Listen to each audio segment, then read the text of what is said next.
Welcome to the Shock Your Potential podcast, where we focus on creating positive, productive, and profitable workplaces. I am your host, Michael Sherlock. I am a leadership and sales expert, best known for being serious about business, despite what you may think by my appearance of often very colorful hair and sometimes crazy shoes. My guests bring a wealth of information that will support your career and your business, along with many pearls of wisdom to support balance in your personal and professional lives. Listen in as I have another amazing conversation with a guest who will certainly shock your potential. Steve Friedman wrote his own memoir called In Search of Courage, where he realized that the common thread of introversion that he thought was actually a curse most of his life was, in fact, a blessing. Now, he says, to be honest, he wore a mask at work for many years, coped with stress by acting at the role at work. And we all know how that can be, where we try to be what we think we are expected to be. And he also says, you know what? I was also like overcompensating by maybe even also over drinking at business trips and social events. But now he embraces his own introversion. And that has been his path to become a happier person, a happier Steve. And now his purpose is to help others, help other introverts especially, to accelerate their journey to discover their strengths and how to apply them at home, at work, and use those elements to overcome past obstacles, definitely, but to find joy, pride, and confidence in life. Now, he is also a new author again of his new book, The Corporate Introvert: How to Lead and Thrive with Confidence. And I think not only I might be not an introvert, but I have a feeling we're going to learn some lessons that all of us can use. So, Steve, thank you so much for joining us today. Thanks for having me, Michael. I'm looking forward to the conversation. What you bring up is really, really important. And I really appreciate also your honesty about, hey, this trying to put on a mask to be what you think you should be. It can put you in some bad situations, things that aren't good for your physical health, your mental health. So I think your lesson is going to be really well received here. But I hit some of the highlights of your bio. Tell us a little bit more about you, what you're doing today, and how this is something you do to help others shock their potential.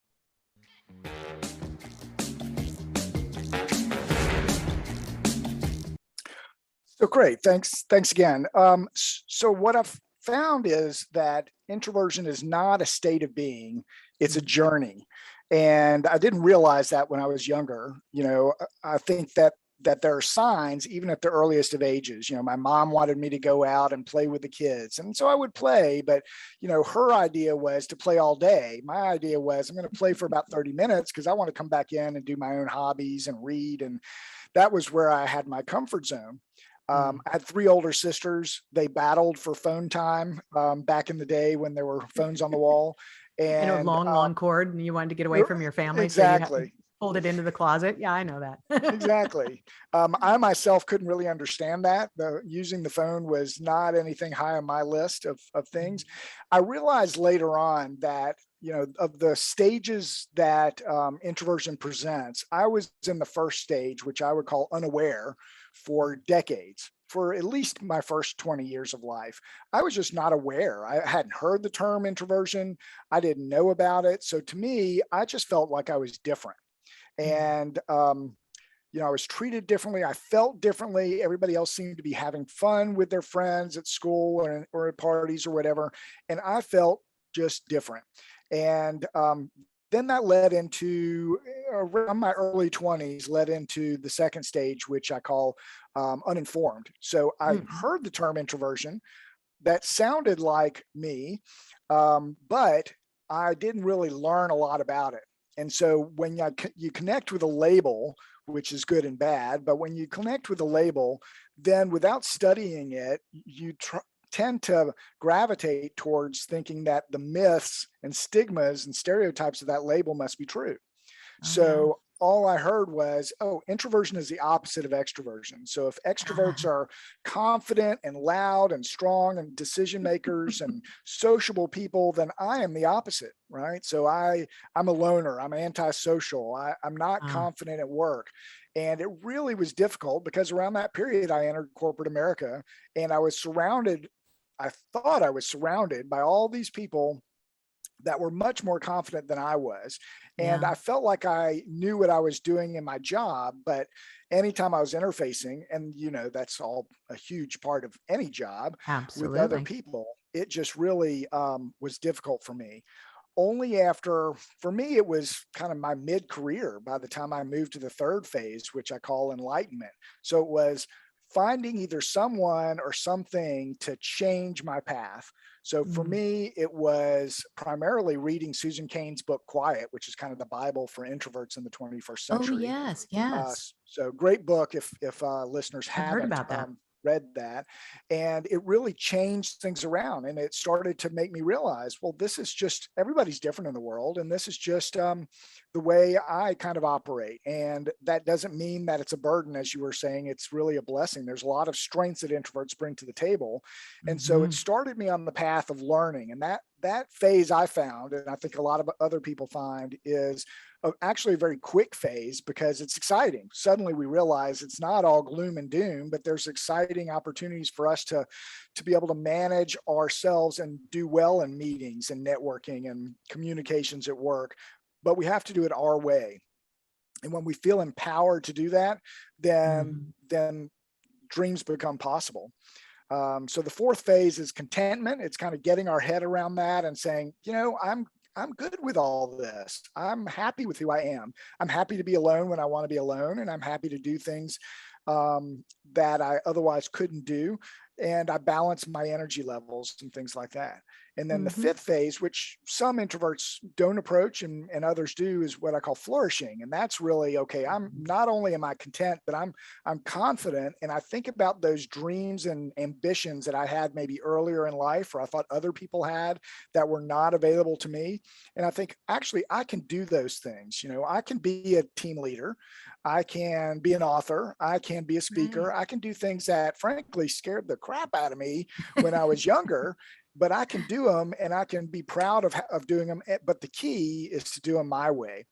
And Right. so that journey has helped me, but it really is what drives me today to do what I'm doing, because I think for many people, that journey, even to contentment, can take all their lives or most of their lives. And I've heard from many people through my connections that say, I'm 50, I'm 60, and I'm still kind of struggling with this.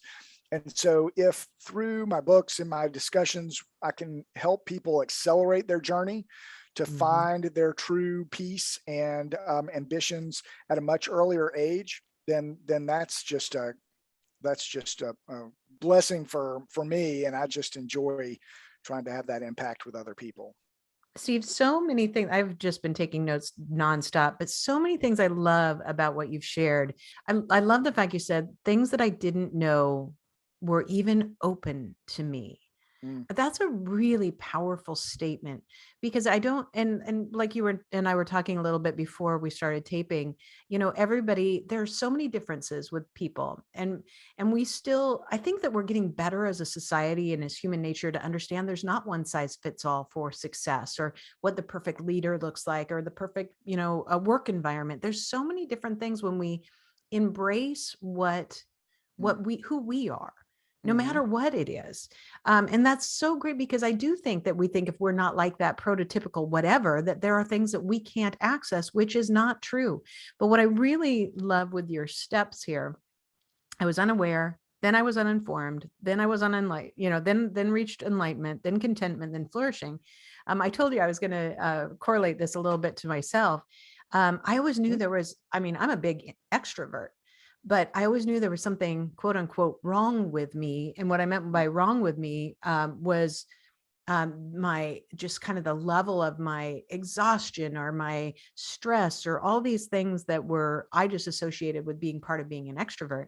Now I know after the last year or so that I'm considered highly sensitive. And that mm, doesn't mean like I get my feelings hurt often, although that mhm, is part of it. But highly sensitive is that I actually have my central nervous system works differently than others. mhm, And by it working differently than others, I was unaware. I didn't even know that that was a thing. And mhm, then I was uninformed enough, but when I became aware, it made me very excited to learn more because then I didn't feel so alone. Then all of a mm. sudden you're like, oh my God, my whole life, here's my enlightenment that I could Right. have been, managing things better, or not burning out, or not getting so stressed, or, not having, one too many, glasses of champagne at the work cocktail event. I'm not fully to contentment yet, but I have been working with a group that works with highly sensitive people. I am reaching some contentment, and it Mm. is amazing. I never knew it was possible. I would say that I'm starting to flourish because now I'm operating from those strengths. And the fact that you say this, now I knew there were things that I didn't know were open to me. No matter what anybody who's listening is facing, you can go through that same journey. I think that your journey Mm. is not just for introverts to learn about, but all of us who have felt different, because we all feel different. We just think that other Right. person has it way better together than we do. That's right. Yeah, I definitely agree with that. I was talking to somebody and I said, and we were having a good debate about labels, the value of labels, the Yes. problems with labels. And I said, I think for us, having a label for ourselves, I think is helpful, because when I can say introversion is part of me, it's not all of Yeah. me, but Right. it's part of me, then I can say, well, now I want to learn more about that. Instead Yes. of, if we just feel, oh, I'm different, I feel alone, feel antisocial, or have anxiety, I'm not sure where to go to learn more about that. And once we Right. start that cycle, whether it's for empathy, high empath people, or introverts, or anybody else, then we start to learn and shed all these myths that bother us. I think if everybody put labels on their forehead of all the issues and challenges and parts of our personality we had, our forehead would be full, even mine without a lot of hair. And we all have our challenges, but I think part of it is learning about them ourselves, and then it's also sharing them with others. And that's one of the things that I talk about in the book is, gain confidence in who you are and learn about it and how to use your strengths, and start to share who you are. Oftentimes we live in this, and maybe any of these kind of groups, we live in this bubble where we're just kind of embarrassed, or maybe even shameful of who we are, and that's a horrible place to be. But Yeah. it starts from early ages. I mean, my introversion and my sense of discomfort and low self-esteem started when I was a little kid, in Yeah. formative years, and they always talk about that really forms a lot of our personality. It doesn't mean that it can't be changed. You and I may be good examples of people that have kind of shed some of the challenges that we had earlier by learning. And then if we can share that with others, I think it Mhm. empowers us to truly be ourselves without having to wear that mask. And it educates other people. It's part of, I think, the diversity and inclusion wave that we've seen over the last several decades, and that continues to roll. And I think introversion is part of that wave, where Mhm. we are part of that diverse mindset at work. And we need to be around the meeting tables and the boardrooms and things like that to help companies and teams develop well thought out and balanced approaches. If you just have extroverts, it's going to look a Yeah. little different, right? It's going to be a And little the same chaotic. could very likely be, just as if you just have introverts around the table, um, and roughly half of society are introverts. It's Yeah. roughly split, and more than likely half of the workplaces are also introverts and extroverts. And so we should make sure that everybody has kind of equal time at the table, because then we Yeah. develop creative ideas and we solve problems that we couldn't solve before, and we're matching the consumers that each company's trying to meet Yeah. and deliver products to. If it's all extroverts trying to deliver a product to a mixture of introverts and extroverts, half the consumers are kind of turned off by that. So I Yeah. think there's a great Absolutely. opportunity for businesses and teams as well. It's really brilliant, Steve, because you're absolutely right. I mean, now we're having dialogues about diversity in a much different way. So, yes, gender diversity. Yes, racial and ethnic diversity. Those things are important, but the types of personalities were really what you're really talking about here. And I absolutely agree with is understanding that this is how our society is. We are diverse of all these Mhm. different things. Then let's represent it appropriately in the workplace. I think where people face the challenge, and you can tell me whether or not you agree with this statement, is that we become comfortable working with people who are like us. And most of it's not because we only want to be around those people, but we don't always know how to bridge the gap. So if you're a complete introvert and I'm a complete extrovert, I may not manage you well enough because I haven't figured out how to bridge that gap. But the more we talk about this, the more we can find ways, but we have to. Otherwise we then still operate in silos. And to your point, the end result is going to confuse or alienate part of your customer base anyway. Yeah, I definitely agree with what you just said. And I think it is hard for others relative to any smaller group or less represented group. But in this case, it's harder for extroverted leaders to connect with introverts. And oftentimes they might just not even feel comfortable to say, hey, I since you're an introvert, can we talk about that? And let's talk about how we can work together and create a strong bond and a strong team. And that's some leaders will do that. Many leaders or coworkers or teammates will not feel comfortable to have that conversation. So sometimes it is just incumbent upon ourselves as introverts to raise that issue.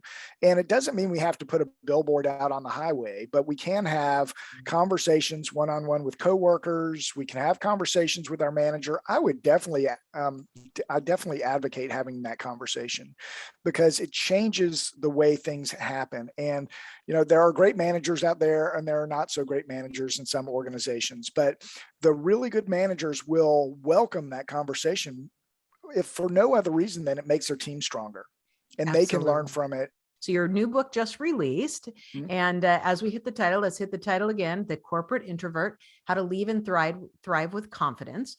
Tell us a little bit about the book and why you wrote it and what you want to accomplish with it.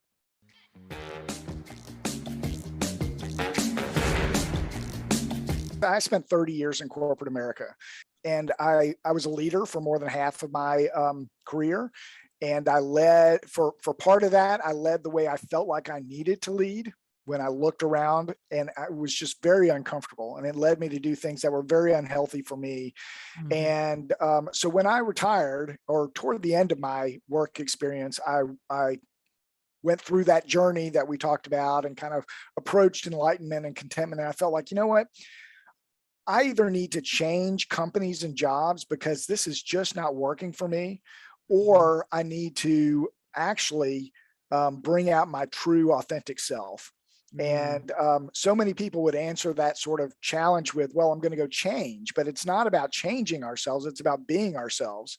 Right. And so when I realized that, I was able to change the way I managed people, the way I led teams and motivated other people, the way I connected with other people and helped them to be their best selves, many of whom were introverts and that were not comfortable to share either. And so when I had the opportunity to start writing this book, I felt like it was an opportunity to share my experience, but also experience from many other people, both everyday leaders and introverts and more famous introverts, along with tips and models. So what was really important to me was I wanted to connect with other introverts that are in the workforce, but I also want them every chapter to take away, here's some things I can try, that some of which may not resonate, but many of which resonate with most introverts. And so I can apply these learnings to meetings as an example, and I can feel much more comfortable in meetings and be much more impactful. And that goes throughout the book in many different aspects. It really starts first and foremost with learning about ourselves and being confident in who we are authentically. So before we jump into here's how you can be a better leader at meetings, we talk about here's how we can really connect with our genuine self. And if we do that, then we have the power to go beyond. And that's what drove me to write the book, was the opportunity to share that information with the roughly half the people out there. And so I'm finding that some people are veterans of corporate America, but they've struggled with the stereotypes and cultures that they worked in for decades. Others are new leaders or aspiring leaders or college graduates that know that they're an introvert and concerned about coming into the corporate workforce and how they can remain authentic. And so that's the audience for this book. And I'm excited to have the opportunity to share the models and messages that come out of the book. I love it. In fact, I just did a webinar this week for a group of women in chemicals, and so I'd done some surveys with women in male-dominated industries, and I said, look, if you're here today to have my top 10 tips about how to be, stand out more, being more present in a male-dominated society, I'm not going to tell you that. What I'm going to tell you is about how to embrace who you are authentically. Yeah. That's how you stand out. And, let's level the playing field about whatever environment you're in. You're the common denominator that you are the denominator that you can impact. So let's start there. And it was a great dialogue from there. We had some really good feedback. So tell me, Steve, so it's one thing to go from that child that mom said, go play with the kids. I always laugh because my mom said, go play with those kids. They don't have any friends.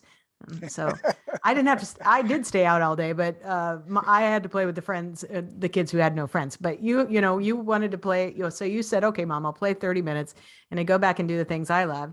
Then, you look at yourself in corporate America and the way you were trying to adjust to be what you needed to be. Then you said, okay, I'm going to do something. I'm either going to change or I'm going to, I'm just going to leave to bring out your authentic self. How has that come to play for you being an entrepreneur? Because entrepreneur journeys, a lot of people think, to be an entrepreneur, you have to be a big extrovert, which is not true either. But I mean, what have you learned along your way as being an entrepreneur that you're taking in with all this other reflection that you've been doing about your life?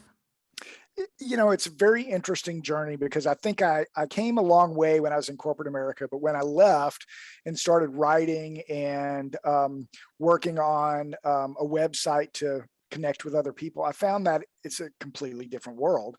Mm-hmm. And it was a different challenge for me as well. And not having the experience or the confidence as a writer. I mean, I had written when I was a kid, but this was new for me, and connecting one-on-one with people was very new for me. And so I think that I was able to lean on the learnings that I had later in my work career that has really helped me. Many people will look at writing and say, oh, that's a very introvert friendly sort of environment. You're basically doing it by yourself. And Mm-hmm. that was a big comfort for me naturally. Mm-hmm. And I enjoyed that. However, I realized as I was writing my first book that, I want my message to get out to other people because I think it can make a difference. And Mm-hmm. so suddenly it's not just writing, but it's actually publishing and marketing the book. And so marketing is, makes a lot of introverts, including myself, kind of shake a little bit. This is out Mm-hmm. of my comfort zone. And so I started to learn about that. I listened to a lot of podcasts. I read books. I talked to other people about, okay, what is book marketing and how do you do it? And that was helpful, right? Climb the learning curve. However, the problem is everybody, especially famous people online or their books, they have the magic formula. And you must do Right. this in order to sell Yeah. books. And you must do that in order to get your message out. And what I realized, I stepped back in the middle of that swarm of information and I said, you know what, if I'm going to do this, I'm going to do it my way. I mean, if I've Good. learned anything over the last period of time, it is that I need to do it my way, or else I'm going down the same path that I went down when I was in corporate America. And I know that's not good Absolutely. for me. And so I kind of coined the phrase for myself that I'm marketing with integrity. I So like that. not that other people are doing things that are not honest or legal, but I was going to do things that I felt comfortable with and that Yeah. I felt developed the relationship I wanted to have with readers and people online and things like that. And if I didn't feel comfortable with it, it might work for somebody else, but it just wasn't my thing. And so I continue to go back to that and think about, is this something that really I want to do? Now, that doesn't Mm-hmm. necessarily mean that it's something that I'm extremely comfortable to do. I believe Right. everybody, including introverts, need to stretch. So Mm-hmm. I do ask, is it something I don't want to do because I don't feel like it matches myself, or am I just scared of it because I've never done that? Mm-hmm. Or do I just not have an interest in that sort of avenue for marketing? And any of the answers are okay. But if I if I feel like I'm going to regret not having tried certain things, then Mm-hmm. that really pushes me and motivates me to go try it. And Yeah. so I talk in the book about stretching our comfort zone, not leaping from our comfort zone and out of our comfort zone, but stretching. So I think that, I don't know if it's just for introverts, but I think many people, if we stretch our comfort zone So we take our strengths and we do things a little bit differently, but not a leap, then we're more apt to try them and we're more apt to have some successes. And so I stretch a little bit here and there, and then I stretch a little bit more in areas. And, sometimes I feel like, oh, I really don't like this. So Yeah. I might keep trying and practicing it, or I give myself permission to say, you know what, I tried, but this aspect is not for me. And so Yeah. I'm going to focus my energy somewhere else. And so I think it is a balance of being confident in who we are and also stretching a little bit to try new things. Yeah, I love that. And I really like the fact that you talked about, marketing with integrity, and not that other people aren't, but your own integrity, like what's Mm, important to you. And I loved how you said, I asked myself, is this something that I know is not good for me? And those are really important questions, because if I know it's not good for me, that's different than I'm uncomfortable doing that. mm, Knowing it's not good for me means it does go against your definition of integrity, your values, or your authentic self. And that doesn't mean that whatever it is good or bad, but that you're making that decision for yourself, which is really, really important, because that feeling of control is what makes you come across more authentically. And then it feeds upon itself. And those are some of the words, authenticity and confidence, that weren't really in my vocabulary when I was younger. And I think many introverts and many other people kind of struggle with that. But it's Yeah. not, like we said at the beginning, it's not a state of being. It's not like, well, this is who I am. Introverts don't have to be have low self-esteem and not be and be limited in what they can do. That's not the definition of introversion. Right. Introverts can do all of that sort of thing. They just need to help themselves along on a journey to learn. We're all learning and growing as we go through life, and this is a great opportunity to change some of our perspective. I love it. Steve, we could talk forever. I love your mission. I love what you're doing. I know we're going to have all your contact information on our show notes, including links to your 2 books. But just in case somebody wants to look you up right now, what's the best way for them to find you? Sure. So I'm out on social media and blogs, but the best way to get in touch with me is on my website. It's www.beyondintroversion.com. And so from there, you can see articles and posts, books, quizzes. Over 1,500 people have taken quizzes that I have up there on introverts and how to understand your strengths and leadership skills. So it's all free. So yeah, check it out. Well, before we go, Steve, do you have any last words of wisdom or pearls of advice for my listeners and viewers?